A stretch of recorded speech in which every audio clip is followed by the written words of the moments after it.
y'all, Chicago Car Guy, back with another video again. So you guys know I had this car I've had it for a while now. So I want to talk about a few things. One, I want to talk about like the things I dislike about it, and then the next thing I want to talk about is a few things that I like about it. Because I feel like every car has plus and minuses.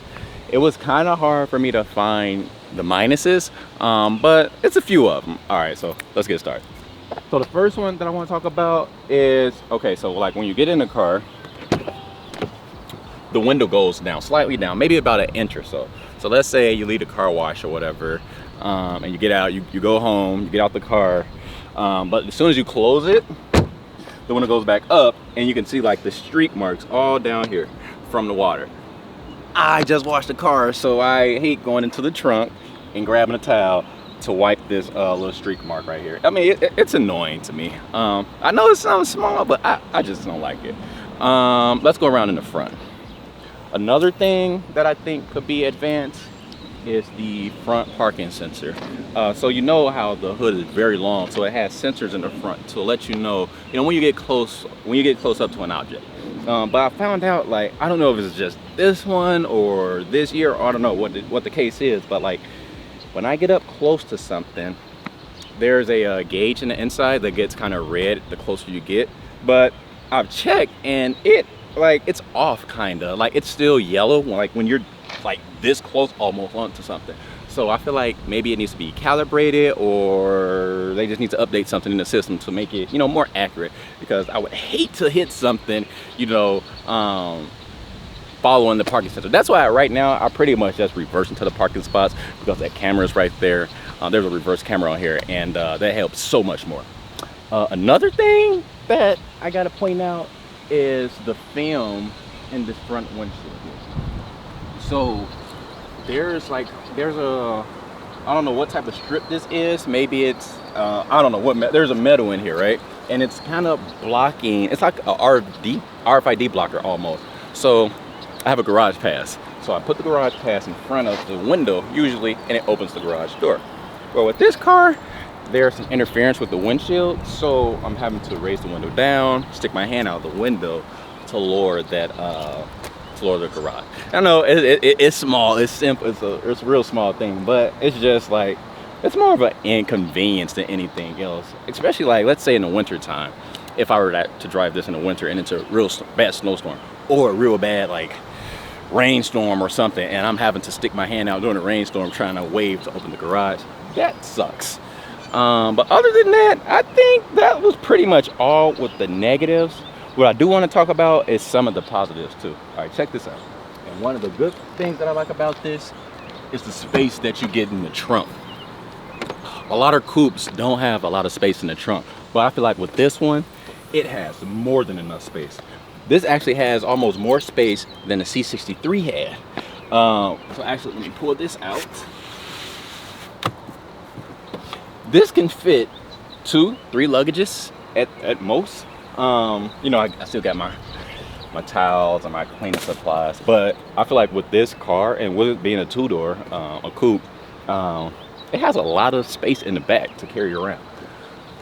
So this is a huge plus for me.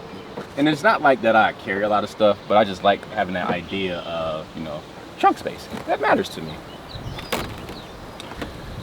All right.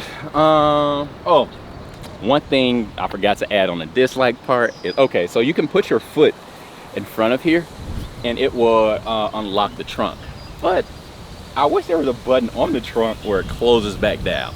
There's an automatic unlock, but there's a manual close. I don't know. That's something they need to work on. Maybe it's out in the 2021.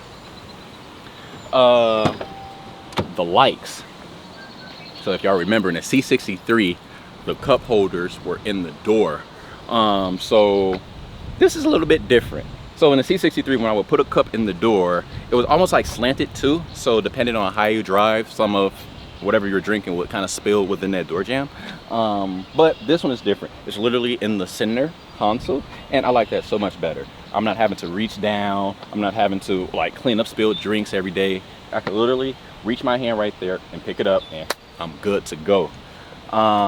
Another plus is the leather. I don't know what leather material they use in here, but it's not, I don't know, it's not like your regular leather. I don't think it's like regular leather. It feels softer on your butt, man. Like, even though the seats look like the little race sports seats, but the leather and, you know, the condition of the seats, it makes you feel like you're in almost like an Escalade or something, you know, a real comfortable Cadillac Rolls Royce type deal. That's just me anyway. I know if there be some other guy, no it don't. For me, it's really comfortable. So yeah, like seats. Another plus is the exhaust notes.